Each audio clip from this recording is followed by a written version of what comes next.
Welcome back to the channel. You can see we have an X5M competition here, and that means we're working on it again after X6 somewhat complete. We're gonna continue working on X5 because we're still waiting for parts on X6 as usual. So what's left on this X5 in order for me to start doing body work? You can see we have a damage on the tailgate and on the lower tailgate and on the lower tailgate also. And also I need to weld the passenger quarter panel and the driver quarter panel. In order to do that, I need to put the vehicle on the chassis. I told you that a million times already, right? But before we do that, let's fix the damage on the tailgate, because if I'm gonna need to use a frame tower to pull this damage, I'm gonna have an access. All I have to do is just poke, bzz, bzz, zin, zin, and everything is gonna be done. And after that, of course, I can start welding quarter panels and all the good stuff. First of all, we need to fix the trunk. That's exactly where we're gonna start, and we'll see how far we'll get today in today's episode. Let's roll.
So I got close enough where I can finish it with a dent puller.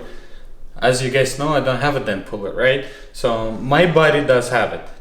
I don't want to go there right now, just spend the time. We know I don't need the frame machine no more. Just the reason it's still on the frame machine is just because of this damage.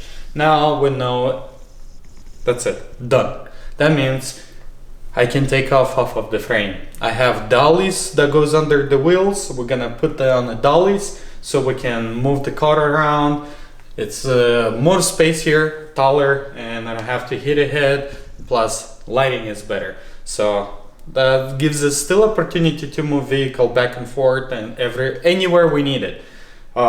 So let's get the frame off of it, put it back on the chassis, and start welding quarter panel, preparing. I think let's start with the passenger, then go to the driver, do everything and see what else can be done.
Man, I finally freaking did it. You can see over there, there's two hooks. I could not get those out. I don't know, the bolts welded for some reason and they just got snapped. So yeah, I got extra work on my hands when I'm gonna need the frame rack. And hopefully next half a year I'm not gonna need that frame rack, so I can leave it like this and continue on my projects. So now car is on the dollies. You can see we can push it, still can push it back and forth. I mean, it's drivable, but in order for it to be drivable, we need to put the battery back, we need to hook it up, everything. And you guys know I'm not done with the welding, so I don't want to pull out the blankets, do all this extra work that I want to do. Simple as 1, 2, 3. I don't want to do it. I want to continue working on the vehicle. So, in order for me to glue and weld these quarter panels, let's take the taillights, rear bumper, pull out the quarter panel bond it here, put it back, clamp it, and weld it around, and weld it inside there till probably this point, or maybe even all the way, because it's gonna be panel bond here. And it's gonna freaking start throwing sparks left and right, and it's probably not gonna wanna weld it. It's not gonna wanna weld it. So I might just gonna end up here and weld the rest of it. We'll see how it's gonna go. But my main goal for today's episode is completely weld those bolt quarter panels in, so we can start body work in next episode. Hopefully that's the case. We did quite a bit of work on it. Yuri already grind off the insides. I already fixed the tailgate. There's more work needs to be done, but that's the body work. Right now it's a structural kind of, right? So let's finish with that and then jump on the body work. And hopefully with the help of Yuri, I can get the sanding process in one episode. If not, you're gonna have to sacrifice it too with 2 episodes.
Come on.